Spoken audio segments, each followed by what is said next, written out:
video kali ini, kita akan membahas Khalifah Utsman bin Affan. Namun sebelum lanjut, mari dukung channel ini dengan klik subscribe dan aktifkan tombol lonceng notifikasinya agar kalian tidak ketinggalan video-video berikutnya. Like dan share video ini jika bermanfaat bagi kalian.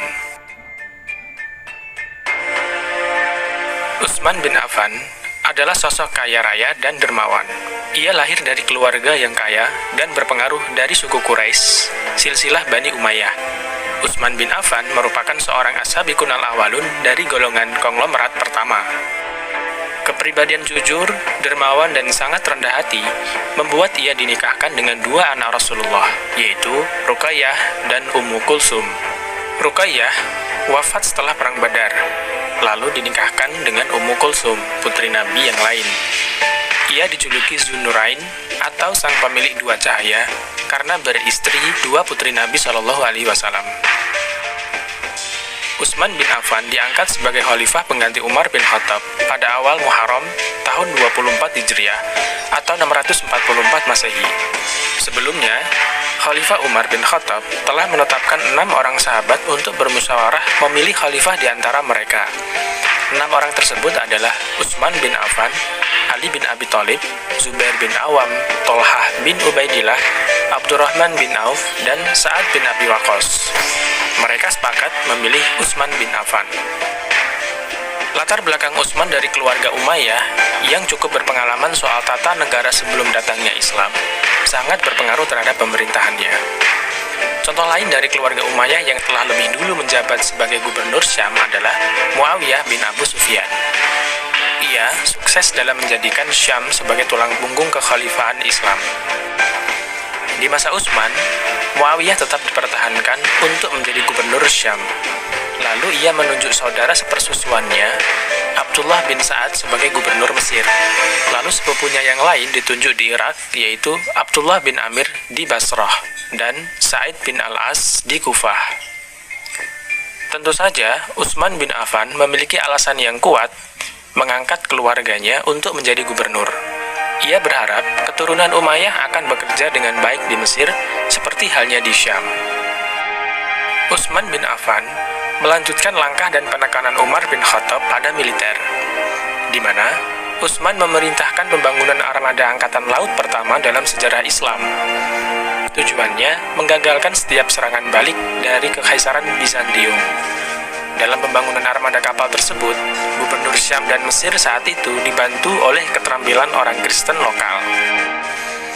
Orang Kristen yang sebelumnya berada di bawah kedaulatan Bizantium menunjukkan semangat besar dalam pekerjaannya bagi pemerintahan Islam. Hal ini disebabkan mereka yang beragama Kristen Koptik dan sekte Kristen lain tak diakui oleh Kekaisaran Bizantium. Perlakuan kaum muslimin lebih baik terhadap mereka berperan besar pada kesetiaannya terhadap kekhalifahan Islam. Buktinya, beberapa kali orang-orang Kristen ini menggagalkan serangan Bizantium terhadap Alexandria di Mesir demi tetap berada pada kekuasaan kekhalifahan Islam. Salah satu prestasi Angkatan Laut Islam yang berada di Laut Mediterania telah berhasil merebut Siprus dan Kreta, serta sempat mencoba melakukan penyerangan ke Sisilia. Peperangan ini disebut dengan Perang Zatuswari. Keberhasilan militer juga terus berlanjut di daratan saat Muawiyah memimpin pasukan Syam yang kuat untuk masuk ke Armenia melawan pasukan Bizantium.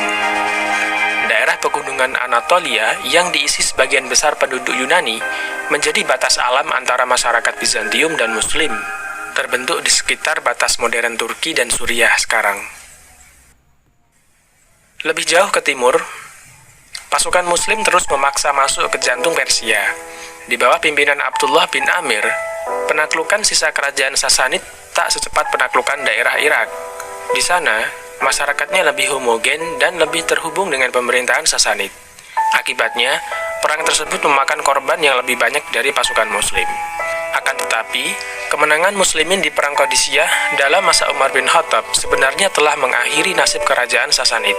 Hanya masalah waktu untuk menundukkan seluruh kerajaan. Kaisar Sasanid, Yazdegerd, tak pernah berhasil mengalahkan pasukan Islam selama kekalahan di Qadisiyah. dan takluknya wilayah Mesopotamia Irak pada tahun 642 Masehi. Dan selama lebih 10 tahun mereka berusaha terus untuk bertahan. Pada tahun 650 Masehi, dataran tinggi Iran dapat dikuasai. Dan pada tahun 651, Khurasan berhasil dikuasai Muslimin. Pada tahun ini pun, raja terakhir Sasanid tewas saat kabur dalam peperangan melawan pasukan Islam. Selama masa kekhalifahan Utsman bin Affan, Islam terbentang dari Armenia, Kaukasia, Khurasan, Sijistan, Siprus, sampai mencapai Afrika Utara. Selain di bidang militer, Khalifah Utsman bin Affan berhasil membuat kompilasi dari teks asli Al-Quran yang lengkap. Banyak salinan Al-Quran berdasarkan teks asli juga telah dibuat untuk didistribusikan ke seluruh dunia Islam. Dalam mengerjakan proyek besar ini, beliau dibantu dan banyak mendapatkan masukan dari Zaid bin Sabit, Abdullah bin Zubair, Sa'id bin Al-As, dan Abdurrahman bin Haris. Bahkan, Utsman berhasil membangun administrasi kekhalifahan yang terpusat dan menetapkan penerbitan Al-Quran secara resmi. Kemudian, di masa Utsman pula, dibangunlah gedung khusus pengadilan agama yang semula berada di Masjid Nabawi. Beliau juga memperluas Masjid Nabawi dan Masjidil Haram. Selama 6 tahun pertama di masa pemerintahan Utsman bin Affan, keadaan negeri aman dan stabil. Namun, 6 tahun berikutnya, terdapat kekacauan politik dalam negeri akibat ketidakpuasan atas kebijakan pemerintahannya. Munculnya kekacauan ini akibat penunjukan saudara-saudara Umayyahnya untuk menduduki jabatan-jabatan penting dalam pemerintahan. Pada tahun 656 Masehi, sekelompok tentara datang dari Mesir ke Madinah untuk memprotes langsung khalifah berkaitan dengan kebijakannya dan pembagian rampasan perang antara prajurit dan pejabat pemerintahan di Mesir. Utsman telah mendengar perselisihan itu dari dua sisi dan berjanji mengambil langkah-langkah penyelesaian masalah secara adil. Setelah menghadap Utsman bin Affan di Madinah atas protes beberapa pasukan dari Mesir, sekelompok pasukan ini pulang ke Mesir. Namun dalam perjalanan, para pasukan mencegat surat yang diduga ditulis khalifah untuk gubernur Mesir yang memerintahkan hukuman mati bagi mereka. Maka, mereka kembali ke Madinah dan mengepung Utsman di rumahnya sendiri.